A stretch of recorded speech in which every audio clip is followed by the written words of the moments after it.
আসসালামু আলাইকুম প্রিয় দর্শক, আমি এখন দাঁড়ায় আছি কালশির বালুর মাঠের।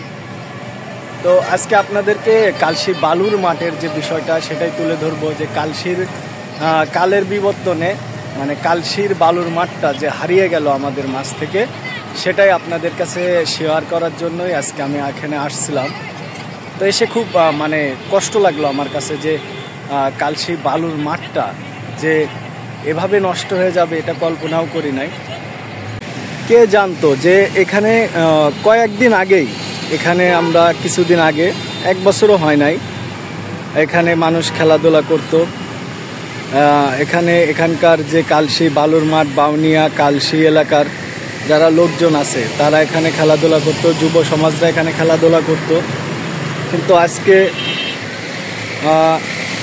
এখানে এসে দেখলাম যে মানুষ এখানে যে মাটি ফেলাইছে, বালু ফেলাইছে, ফেলাইয়া যার যার মতন মানে মাঠটাকে খেলার অনুপযোগী করে রাখছে, যাতে এখানে কেউ বাচ্চারা আর খেলতে না পারে, কিংবা এখানে যারা মানে পরবর্তীতে যাতে তারা দখলটা ঠিকঠাক মতন নিতে পারে। দেখেন, ময়লার একটা স্তূপে পরিণত হয়েছে এই কালশি বালুর মাঠ।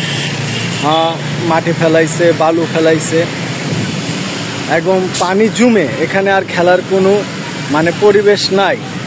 তারপরেও এখানকার যারা ছোট বাচ্চারা আছে তারা কিন্তু আপনারা দেখতেছেন যে যতটুক জায়গা আছে ততটুকের ভিতরে খেলাধুলা করতেছে, কারণ মিরপুর অঞ্চলে খেলার মাঠ খুবই কম।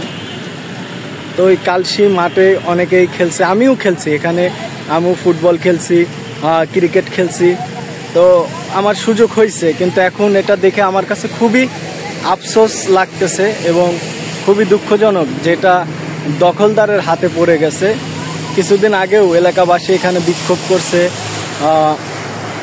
মিছিল করছে এই কালশি বালুর মাঠ ফিরে পাওয়ার জন্য। কিন্তু কালশির বালুর মাঠটা যে এইভাবে দখল হয়ে যাবে কিংবা কিছু সিন্ডিকেটের হাতে পড়ে যাবে, এটা খুবই দুঃখজনক ছিল।